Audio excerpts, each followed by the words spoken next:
Well, hello everybody, and welcome for the first time ever to Schrodinger's Hot Tub.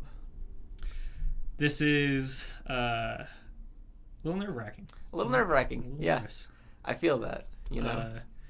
So this is, I think first, let's introduce ourselves. Oh, that's a good idea. Do you want to go first? Sure.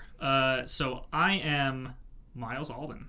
I am co-host of this podcast, and my friend here. I'm Jared Bynan, the other co-host of this podcast, and as far as you all know, nothing else. That's all we are here. Yeah. We're just a bunch of astral beings. The world does not exist outside of this room, so far as I'm concerned. What a beautiful thought. Right? What a horrifying thought. What a horrifyingly beautiful thought. This podcast is just between us friends. We're just hanging out in a room, and we're going to just be talking to each other. Yeah. As we do all the time. Yeah. We could be in a hot tub. We could not be in a hot tub. You don't know. And you'll never know until you see. Both in and out of the hot tub at all times. All right. So the premise of this podcast, we've got a couple of things prepared. We'll just be reading off a couple questions that we've gotten from some friends and family and from ourselves. Yep. And I will present a question. We'll discuss. He will present a question and discuss. And depending on what time we have left on the podcast, we will do another round of questions. Yeah. Or, whatever's interesting. Yeah. Won't always be questions. Yeah. And also, my dear listener, if you're listening to this and there are hundreds of episodes in the future, go listen to those. Yeah, go ahead and skip. Those are more representative of what this podcast will become. But if you are my listener now and you go to check the next page and there are only 2 or 3 episodes, I apologize to you because you get to learn with us. Oh, yeah. No, you are part of the learning experience, my friends. I think this is going to be a good experience to learn just how wrong I am pretty constantly. I think once something's out on the internet, you kind of realize. Oh, yeah. No, the easiest way to fact check something that you have in your mind is you post it on an online forum or anywhere else online with total sincerity and with complete confidence. And if you're wrong, someone will correct you. Inevitably. No and matter even what. if you are right, you're probably going to get corrected anyways. So, yeah, I think that's probably going to be the general theme. I'm going to say something quite audaciously. Just like how I use the term audaciously. I'm probably not even pronouncing it correctly. It's a perfect example of I'm going to make statements and for the sake of argument, assume that I'm saying them correctly or that they are truthful. And I think this statement might be the single most true thing I say on this podcast is I'm going to be wrong a lot. Yeah. I'm also going to be wrong a lot. But hey, that's the fun of it, right? That's the fun of it. That's where we're going. All right. So you have something prepared? Why don't you go first? Okay. So, in fantasy settings and otherwise, how do you feel about boob armor? Ooh. You know what I'm talking about, right? Yeah, I do. Yeah, like a metal breastplate specifically shaped exactly to be essentially a metal bra. Okay. I'm going to keep this podcast in general PG-13. Or at least I'm going to attempt to keep this as PG-13 as we can. Possibly, yeah. Before we get into it, we are going to eventually figure out how to censor curse words. I don't know if we know how to yet, so I'm going to avoid using them. Fair enough. That being said, breastplates. Yes, breastplates. For women. In the literal sense. In a fantasy setting. Movie, roleplay, or otherwise. Mm-hmm. I consider... I kind of think that they are necessary, because I think it'd be ignorant to suggest that, women who wear armor should have just, flat... they're not men. Right, yeah. They've got curves. And there has to be room in there for it. Yeah. women's armor should not be identical to men's armor. I think you would be false to say otherwise. Yeah. There's I think the conversation requires a lot of nuance. Because like traditional conquistador armor is actually like the breastplate is like steeped outward because it allows for swords and bullets to glance off of it. It's easier to deflect a bullet on an angle than it is straight on. So conquistador style armor for men and women would look exactly the same most of the time. Yeah, I guess like I know one complaint of like the fantasy armor is like it doesn't like cover most of the chest. Yeah, right. That wouldn't make sense. Yeah, if you're wearing essentially like a chainmail bikini, obviously that is entirely useless. Bikini. And if you're like, wait, no, it's enchanted armor, so although it bounces off of it anyways, now you're just making excuses. And now you just want a chainmail bikini, but you also want a lore explanation for that chainmail bikini. So I guess that begs the question: what is the optimal? Excuse me. What is the optimal breastplate for men or women? Would it be like a pointed, like what's a single point from the outside of the chest in? It just points straight to, like straight together, I guess. Well, it depends on the scenario in question. In a real life setting, if you're talking like leather armor, it should be skin tight, but it should not be conforming. If that makes sense, it shouldn't like clearly like define. That way, if a sword goes to pierce, it's not like pushing them into the center of the chest. Yeah, no, that should be the word that's trying to shove bullets and knives outside of the chest. It should. If it's like leather armor, it should have like an even curve and not like cup the breasts. If it's like steel armor, it should look very similar to that. I kind of disagree with you. Why? I kind of feel like that's just not how the human body is. It's just like, hey, stomach, here's a, No, I'm saying it should look like a sports bra. You know? I guess. Like, sports bras don't typically have individual cups. It's more of just like one big cup that holds them both together. As a male talking about this, I feel like I'm underinformed. You know what? You might be. I might be as well. I'm gonna start a survey. A survey, yeah. Do you want your breastplate to have cups? Well, metal breast, it's not a big deal. It wouldn't be as big of a deal with leather breastplates. I still think it would be for the sole purpose of like showing off the boobs. But for metal breastplates, it's actually really, really bad if you have cups. Because if you have steel cups that come in and meet at the sternum, if you fall downward, that metal, the place where the metal meets your sternum is going to press inward and crush your rib cage. Now, if it's leather armor, it won't do that. If it's wooden armor, wooden armor isn't that much of a thing. But, like, steel armor absolutely under no circumstances should have defined cups, Because if you fall on that, it is going to crush inward into your rib cage. At the very least, it is going to cause damage. At the most, it could kill you. Now, what a problem. What a problem. Why what is like there's armor out there for women. Mm-hmm. Historically there are. Yeah. So like Viking women, they fought, didn't they? Yeah, but they didn't have like armor, I guess. They had like hide. Well, yeah, it was like I'm realizing I know nothing of like yeah. Scandinavian Yeah, so far fighters. as I'm aware, Vikings typically wore like leather armor. There were Viking berserkers who would get absolutely blasted on shrooms and charge into battle completely stark-ass naked. At the most, just like a loincloth. That seems like something the Irish would say. Just like yeah, Gaelic, the Celtic tribes also had berserkers. It's a recognized phenomenon in several of like that area. We're not sure where it started, but I know that both the Celts and the Scandinavians had berserkers as part of their culture. Interesting. Yeah. So the question of armor comes into play less with Vikings.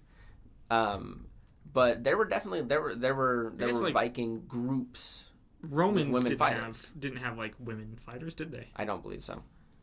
I can't really think of any other like historical like thing that had women soldiers. The Mongols had like Yeah, if I remember correctly, I think. But I remember the Mongols had like pretty accepting of women's rights. Yeah, I just don't know to what extent. yeah, I mean, like as far as like medieval culture goes, yeah. Or I guess ancient culture wouldn't be medieval. But a lot of like Mongolian fighting happened from horseback with bows and arrows, and like if I remember correctly, there were So I guess in female archers in the Mongolian culture. Yeah, but I guess in the age where like, well, in the age where like steel breastplates in that fantasy setting, Mm-hmm. where that would like really be like the traditional like Yeah. Fan service armor, Right, so to yeah. say, like that's what I'll call it, like fan Yeah. service armor. Yes. Where that was a problem, they're really like that style of thing isn't really anywhere. Yeah. It's not, the like, only real. the only female warrior that I can think of that would be wearing like traditional like medieval Europe armor was Joan of Arc. And I believe she just wore normal ass armor. Like, sorry. I believe that she just wore normal armor, you know? I don't think there was I don't believe that there was any specific armor that was made for her in any unusual way. Interesting. Yeah, I could be wrong about that. Yeah, But she's the only instance that I can think of that has been historically recorded of a woman leading in combat, which we wouldn't really have records of like the lower levels in the army. Yeah, that's fair. You know, I play D&D a lot. Mm-hmm. For context for the listener. I do play D&D pretty often. You are one of my players. right? I play a little bit of Dungeons and Dragons 5th edition, but mostly I play kind of like a homebrew game where I make up my own rules, and we call it Grid Worlds. In that, armor is like if I'm doing if I'm a DM in a setting, I do not include the fan service breastplate. That's more up to the idea of the user. Mm-hmm. Like if a woman is playing in my campaign and they get armor, I'm like, yes, you have a chest piece. I specifically don't go into detail about the looks other than like color and basic material makeup. Yeah, like Kevlar or steel or leather. Yeah. Oh, it's a nice hide, chainmail, etc. I do this because I don't want as it's cooperative storytelling. Yeah. I want them to fill in the gaps. I specifically want them to imagine what it is on themselves, and that is more engaging for the player. Certainly. But for something like TV, you don't have that kind of option. You can't let the viewer fill in the gaps for such a visual element. Yeah. I don't think it would be better if they had more historically accurate breastplates for women. I think to accentuate a little bit is almost necessary for like the Western visual palette. Yeah. so There's this idea. It's like impossibly cool clothes. Exactly. Where you like everyone's clothes and outfit looks perfect at all times unless they're specifically in a circumstance that ruining their outfit improves the look and appearance of the show. Like if you like in like The Walking Dead, their clothes that are in tatters because it's a post-apocalyptic story. But in like fantasy settings, everybody's clothes are perfectly put together at all points in time because they're the main character and because their clothes are impossibly cool always.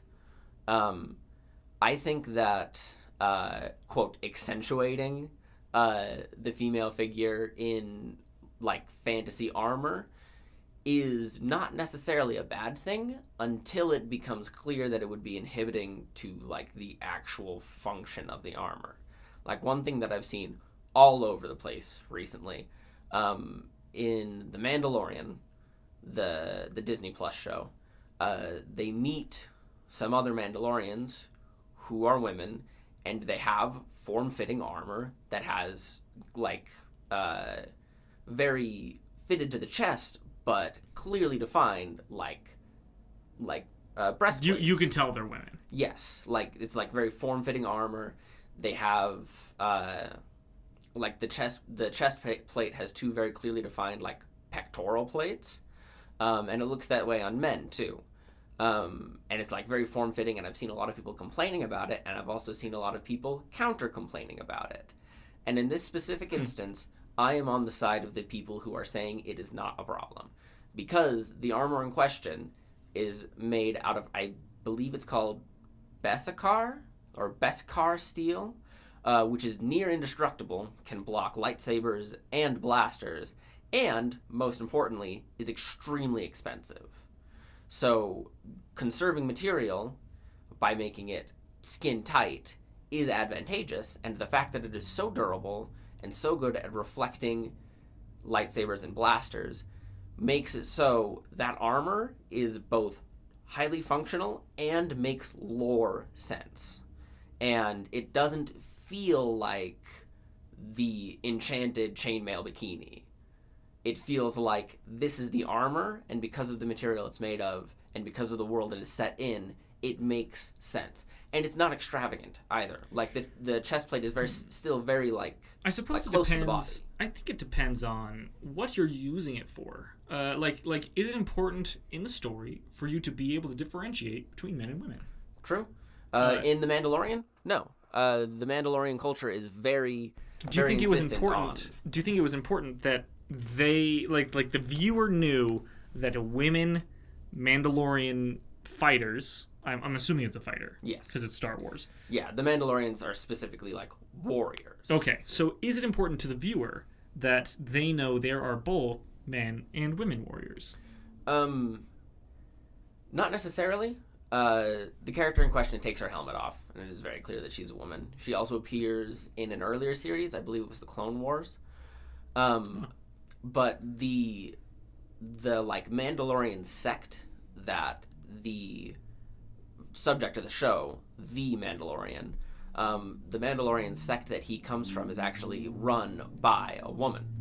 Oh, interesting. Yeah. I haven't seen the show. Yeah. I assume it's good. Yeah, it's pretty Everyone good. talks about it. Yeah, I got like 3/4 through the first season, and I'm wanting to watch it with my wife, but she is like very busy with schoolwork. Is it good like Game of Thrones is good?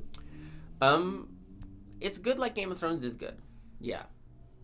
Last season and a half of Game of Thrones kind of took a dive. I haven't gone there. Yeah, it's good like mid Game of Thrones is good. All right. Yeah. So worth watching. Would you recommend it to me or the listeners? Oh, absolutely. I would recommend it. Yeah, it's an amazing show. I absolutely loved what I watched, and there was no indication that it would go anywhere, that it would like take a downturn or anything. People online have absolutely loved the show. Interesting. Yeah. So I don't think it was important to differentiate between men and women in the Mandalorian culture, but I don't think there was any particular reason to hide it otherwise. Because Mandalorian culture is very insistent on, like, your combat prowess is what makes you a good Mandalorian. You know? So there's no reason to disguise the gender of any of the Mandalorians. I guess so. Yeah. In that case, I'm for it. I'm in favor of the creator's decision to more clearly define the female role in this movie. Yeah. I should send you a picture after the podcast. Yeah. Can I look up a picture? Sure. I'm sure if you just look up Mandalorian boob armor, it'll be there. Someone made a connection to fencing, where they have. Oh yeah. Oh wow. This is everywhere. Yeah. Oh, yeah. People have been talking about it a lot. Okay, that's not as bad as I thought. Yeah. Yeah. That's... You can tell that's a woman, Yeah. but I would say that is just the identical men's armor. Looking at this photo, I'm assuming this is the photo you mean. Yes, that's the one. Okay, we will... for the listeners of this, obviously, you cannot see this photo. Right. Apologies. But you get to listen to me talk about it. So this looks like it's literally just the men's armor put on a woman's body. Yeah, exactly. Like, this is no different to me. Absolutely. I saw a lot of people making like comparisons to fencing equipment, where men have cups that they wear to protect their genitals, and women do have like protective coverings for their boobs because you don't want to get stabbed in the boob. So like not everyone is I guess in this situation fortunate enough to be able to squeeze into a flat chest plate. Like that would assuming that everyone is has small enough breasts to do that is a little ridiculous. So some level of room must be included in the armor, but it shouldn't be egregious to the point where it is clearly just to define the breasts or to the point where it becomes non-functional. Yeah, I would say I am for this use of women's armor. I am against, like, stereotypical anime armor. Yeah, absolutely. Women in anime, I apologize to you. Yeah, I can think of a couple examples where it's like, ooh. That is not good. That is super not... No. Yeah. Yeah, I agree. I can agree with you there. All right. Well, to move on. Yes.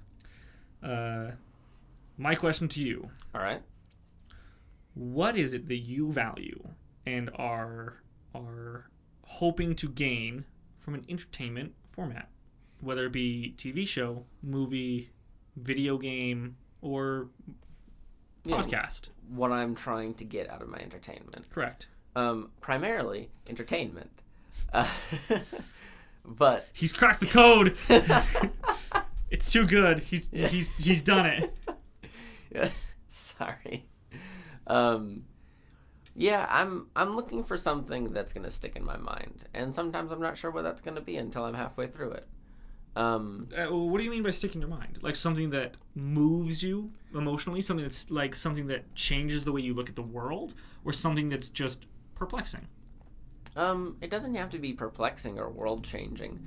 Something that just like holds a place in my memory, and a lot of it is things that I'm capable of understanding, things I can relate to, and others are just things that I find incredibly cool. Like I love like crazy displays of power. Like okay, like what? Give me an example of that. So, I'm cracking you open. I'm trying to figure out what makes you tick here. Yeah, so one of my most favorite shows recently has been the Netflix adaptation of She-Ra and the Princesses of Power. And there are several moments in there where characters display insane feats of strength, insane displays of magic that are just so purely cool. Just fascinating to watch. And I'll admit, that pulls me into a show. Like, that really gets me into it. And I've got ADD, and I cannot control the hyperfixation. Like, whatever my mind decides to latch onto, I just have to roll with the punches. And a lot of the things that pull me in are shows with that evoke emotion, shows that make me feel, make me hurt, and shows, movies, books, video games. Is there a medium that does that, though? Is there a medium more than another is capable of getting your attention and not letting go? No, absolutely not. With There one isn't any exception. one thing? Yeah, one exception. Movies are something that I have a difficult time sitting through. It's just a lot to dedicate myself to all at once. Like, I can crank through 6 20-minute episodes in a single sitting and be fine, but the mental barrier of a 2-hour block of programming is a lot to get past for me. I'm not sure why, but it's difficult to convince myself to sit down and watch movies, even ones that I'm really, really invested in. Like, I've watched the first 2 How to Train Your Dragon movies, loved them to death. Absolutely adored those movies. And the third one came out, and it took me months to go and watch it because I was in that mental headspace where it was difficult for me to watch movies again. And the same thing happened with Kung Fu Panda. The first 2 were enthralling.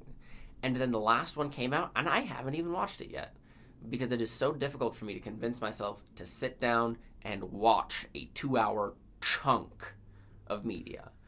But beyond that, there are like video games like Undertale and Hollow Knight have absolutely caught my attention. I absolutely adored those, just thrilled by their storytelling. And then there are games like Breath of the Wild where I have more than 600 hours in that game, way more than anyone should have in that game. But not because the story is enthralling, because it is, but you don't get the story after 600 hours of gameplay. You get the story after like 60.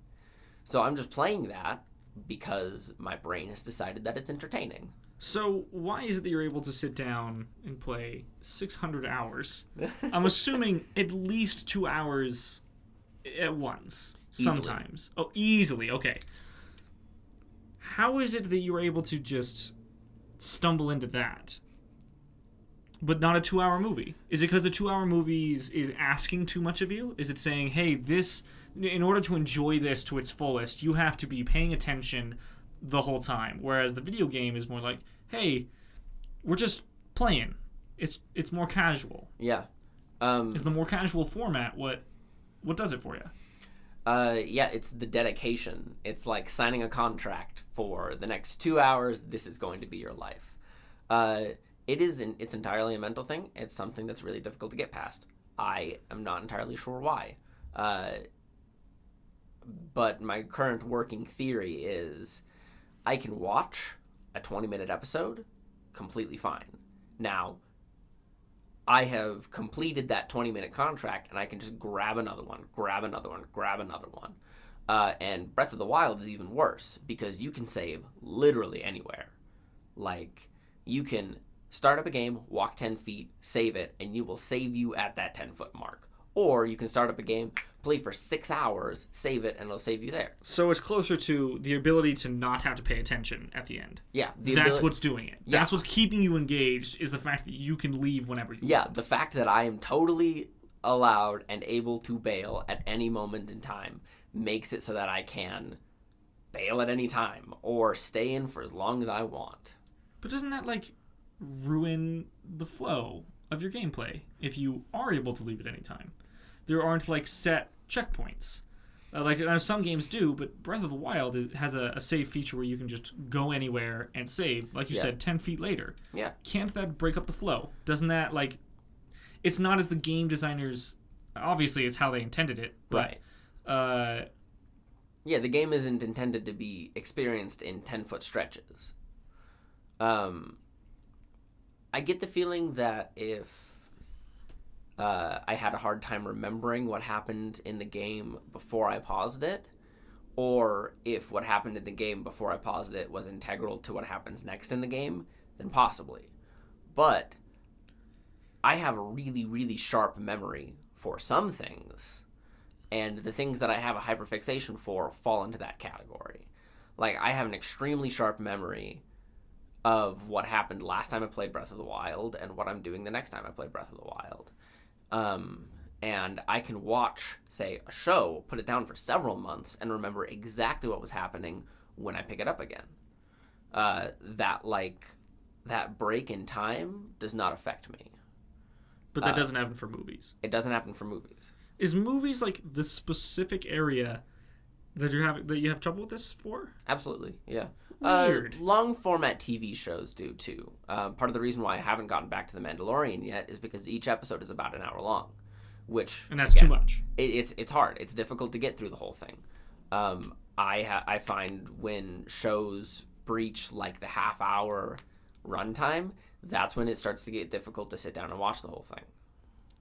Would like 10-minute episodes be good? 10-minute episodes are phenomenal. I watched the entirety of Steven Universe. So when I got on, Steven Universe is a show. It's got 11-minute episodes. The episodes, when they aired on TV, would air in a half-hour block. It would go episode, commercial break, episode. That format is dangerously effective for me because I hopped into that show when it was like 80 episodes in, and I watched the entirety of it in probably 2 weeks. Whoa. Yeah. Okay. Whoa. Yeah. When the episodes are that short, I will pump through them like nobody's business. That's crazy. I don't like short-term media. Really? I am so engineered against it. Like they don't feel weighted enough. I don't feel like Okay. That is something that Steven Universe struggled with. I feel like a lot of the episodes were trying to tell a 20-minute story in an 11-minute block. Which is why like a lot of the episodes, the storylines felt really stunted.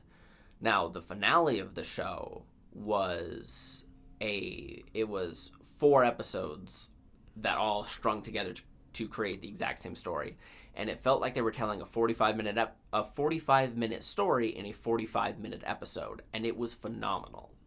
And I wish that every single episode of Steven Universe would have had that additional time to allow for the plot to develop. they're like paired episodes together. Yeah, exactly. Interesting. Yeah. I think short media like that doesn't work. At all? I'm rewatching Naruto right now. Okay. The original like kid version. Yeah. It's bad. It's not good. Yeah. Most of the episode is flashbacks to previous episodes. Oh, gotcha. And when you're binging them, you're like, hey, I watched that 5 minutes ago. Yeah. This isn't good anymore. Mm-hmm. And the show itself is good. I like it. It's something I'd recommend people watch. But I'm getting 20 minutes of episode. And because I'm binging through it, I've started skipping the flashbacks because the flashbacks are for 10 episodes ago. Yeah. And they're doing the same flashbacks every 2 episodes. So I'm skipping through them because I know what happened. I remember. Yeah, you were there. You know, I was there. Yeah. I was in the show. I was fighting ninjas. Yeah. Obviously. I've killed people. Good. Yeah, so the episodes are getting short, and I found that, like, taking all the fluff out, with the fluff in, I'm frustrated. I'm angry at the show, and I'm not having a good time. Yeah. Take the fluff out, and it's unsatisfying. I'm not getting the meal I've ordered. Sure. I'm getting a 10-minute episode, and that isn't good for me. Yeah, you're buying a meal, and it comes with half the meal, and instead of a side of fries, you get a notarized list of what you ate last time. Yeah, I don't want the list of what I ate last time. I just want my dang meal. Give me my burger. Like, why are you giving me all the extras? Why is there so much lettuce in this burger? Yeah, just give me the burger. Give you the burger. I'm very actually angry about it. Yeah, I can tell. I'm thinking of like trying to find a website. Like I know. My friend told me there's a website you can take and cut out all like explicit parts or take out gore, stuff like that. I want to find a website that specifically takes like flashbacks out of episodes. Just cuts out all the flashbacks, all the filler. It gets rid of the intros, has a little chime or something that goes, hey, new episode started. Get rid of the intro, get rid of the recap, get rid of the flashbacks. Yeah. Give me new content. I only want new content. I only want to see what's happening new and fresh. Yeah. And if the show isn't compatible with that format, that's a bad show. Sure. I don't like that. I don't like that in any medium. Video games, I don't want a flashback of what I did. Yeah. You shouldn't. Yeah. Maybe like, I don't know, maybe like a quick like, hey, you haven't been here for 6 months. Maybe you should know what's going on. Yeah. That's one thing. But if I'm like coming in and it's been like a day, Yeah. you know, just throw me in. Video games got it down. They do that. Yeah. But absolutely. stuff like a book, you maybe read the page before, sure. Yeah, give yourself a quick reminder. But like, you don't see a book referencing itself over and over and over. It's again. repetitive. It's garbage. I hate it. Yeah. That's not what I'm looking for in entertainment. No, absolutely. I absolutely feel that. Yeah, She-Ra was really good about that. Never like, again, it like She-Ra was each episode was about 22 minutes long. Is She-Ra kind of like Ben 10? In what way? Just like they're both like kind of targeted towards kids. And they're both animated. Wow, you just condensed all of animation. I mean, like is Avatar like Ben 10? Yeah, and is Ben 10, I would say kinda. Like, really? I mean, a little bit. They're like aimed towards kids. They've got. I mean, the difference between those two is like one of them has like a good story. You know, like Avatar was genuinely good, and Ben 10's like, hey, every episode is just another junk adventure. Yeah.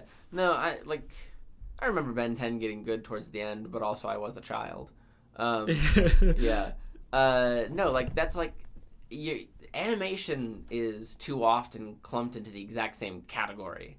Like I can agree with you. Yeah, people don't you don't look at someone and go, "Hey, is Grey's Anatomy like Vampire Diaries?" They're both aimed towards teenagers. No, they actually are. You are talking to the wrong dude. You are giving me some hot takes I was not ready for. I'm straight up. Those shows are the same. That and stuff like okay, different category. 90 Day Fiancé and like Cake Boss.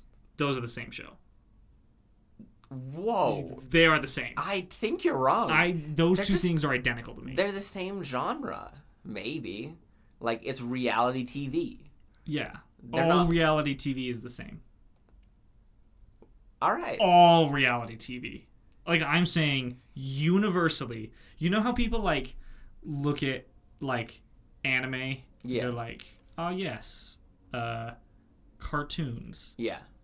And obviously Steamboat Willie and Death Note are not the little same. different. Yeah. Like, kind of in every way. Yeah. I don't know. They're both kind of black and white a lot of the time. Oh my god.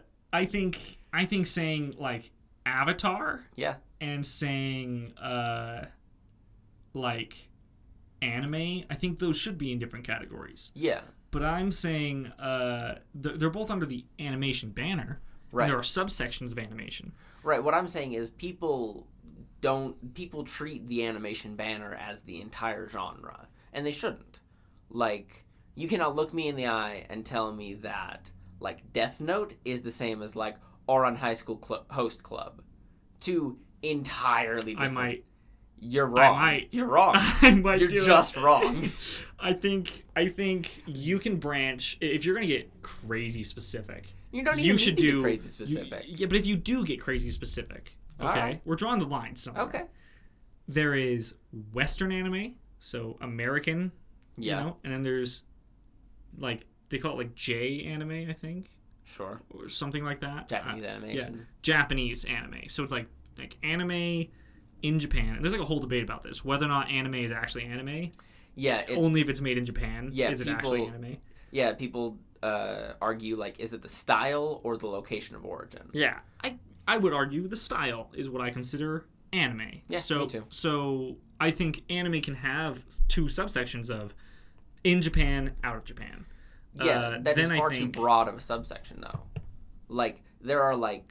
In movies, there are romances, rom-coms, action, horror, all those. Those absolutely exist within the anime quote-unquote genre. But they're so unbelievably different. Like, you have slice of life, you have action, you have horror. Is Avatar: The Last Airbender an anime? That one is really riding the line. Okay, honestly, okay. Is Ben 10 an anime? Ben 10, no, it's too American. The style doesn't match.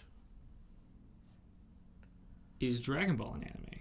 Yes. What is Obviously. wrong with you? Well, it's shonen. It's like Shonen Jump. Yeah. So that is all like, as Shonen anime Jump, is, obviously anime. Yeah. What is one that's like kind of not? I don't really know any. Like any anime that like rides the line like outside No, of anime that's like definitely American anime. Super specifically not Japanese anime, but is still in the style. Other than Avatar, Legend of Korra had way more of an anime style than Avatar: The Last Airbender did. I guess so. Yeah. They're less round. Yeah, exactly. Is that what's doing it? The round? The round is a lot of it. But then again, there is a lot of anime with like overtly cute round, like very like soft looking. But again, like that's what's dangerous. Or I guess not dangerous. Dangerous. Yeah. Look out. Yeah, there aren't going to be any consequences except maybe getting yelled at online. But that's why defining everything under one genre, that genre being animations from Japan, is just not a good idea.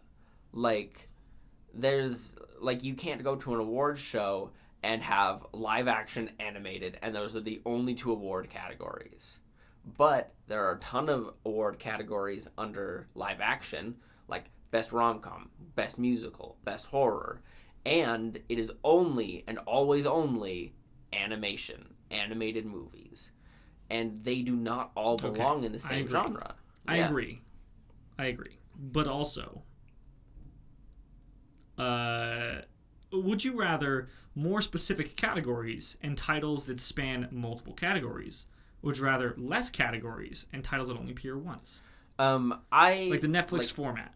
Yeah, so personally, I would rather have all categories apply to all movies.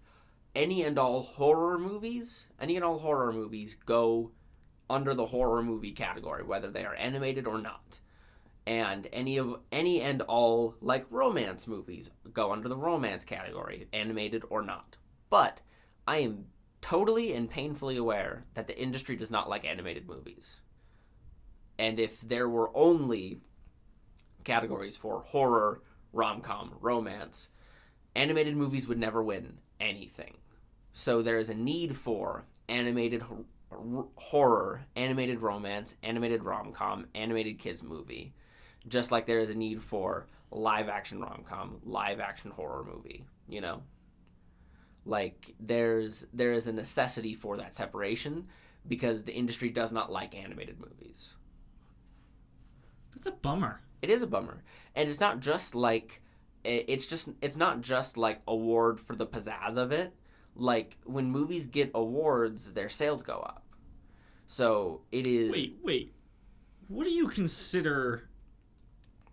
So there's animated. Yes. There is cartoon. Yes. Then there is anime. Sure. What about, like, 3D? 3D animation? Is SpongeBob an anime? Well, I feel like you jumped a couple sharks there. Okay. 3D. Yeah. As in Frozen. Yes. Moana. Yeah. Obviously animated. Yes. But would they go under the animated subsection? They would go under the animated subsection. I don't know if they would go under the anime subsection, but that does remind me you were asking for an American-based anime that is clearly defined as anime. RWBY. It's made by an American company, Rooster Teeth. It is 3D animation, but 3D animated in an anime style. I feel like a lot of people would consider that anime, but I also feel like that is a divisive category. Okay, I will never... From here on out... Yeah. I am never going to be able to tell the difference between, like, Japanese anime and American anime. Yeah. Because it's anime. Yeah. I just know what it is when I see it. I don't know what in my heart tells me that is anime. Yeah. But I surely will not be able to go, yes, that is culturally appropriate anime. Yeah. Like, that's Japanese anime. Yeah. That's American anime. I won't do that. There are some things that kind of market as from Japan or inspired by, like, the Japanese style. like in Full Metal Alchemist, which you recently watched, right? Correct. You know how sometimes I would count that as like an American anime, actually. No, it is. Was it not? It was made in Japan. I'm a fool. I'm a straight up fool. Actually, I'm not positive that it was made in Japan. All I know is that the default on Netflix is for it in Japanese. Yeah, but I was like... No, I'm not sure. I'm saying it could have been made in Japan, China, or Korea. I'm not sure. I'm fairly sure it's Japan. Is there like a Korean anime section? I don't know. I've never heard of it. Yeah. But am I insensitive for not including Korea in my two categories of anime? Yeah. There's Japanese, there's American, and that's all of them. And that's all of them. There is no other anime. I don't know. I could be wrong, but I think the majority of it comes from Japan. We are really alienating a certain section of viewer. Oh yeah, listener, because this is definitely getting to Korea. Yeah, definitely. Even then, we spent the first half talking about like fantasy breasts. Yeah, and now we're spending the second half talking about what is anime. Yeah. I promise, dear listeners, it will get more diverse in our topics than this. But this is very telling for our first episode, I guess. First episode. There's probably only going to be like one viewer. Dear listener. Dear Kyle. Kyle. Yeah. How you doing, Kyle? How's it going, Kyle? You feeling good? Yeah. I'm sorry, Kyle. I can't hear you. This is very uncomfortable. Yeah. Sorry. Anyways, in Full Metal Alchemist, there are several moments where, you know Alphonse Elric, it's a giant suit of armor, very intimidating. But when they want to make him like silly and personable, they simplify his head to like that just like dome shape with the white eyes. Yeah, that style of storytelling in animation is fairly indicative of the genre of anime. Interesting. Like that is something that really sort of fits that, And something like Avatar didn't do that a lot, but there are a couple of moments that are like very distinctly like anime in style. When characters show shock, anger, sometimes their faces will do that like hyper exaggeration sort of thing. Something that is definitely not. It's like the squash and stretch, Okay, yeah. Where in things like Moana and Frozen and things like that, the characters more or less fit anatomical proportions. Their faces don't stretch further than a normal face would be able to, and that fairly that makes them that marks them as a little bit more American animation rather than Japanese animation. Well. For anyone out there listening, it's been great having you, and I hope we were entertaining. I hope we didn't alienate too many Koreans. Yeah, please don't be mad at us, Korea. Please. Please. All right, if you have any questions that you would like us to answer, shoot us an email at schrodingershotTub@gmail.com. Share this with your friends. Everybody stay safe out there, and we love you, unless you're a jerk, and then we don't. I might. Miles might love you. If you're attractive, maybe. An attractive jerk? An attractive jerk? That's like most jerks. That's a broad generalization. Yeah, probably. Yeah. All right, well, see you around. Goodbye.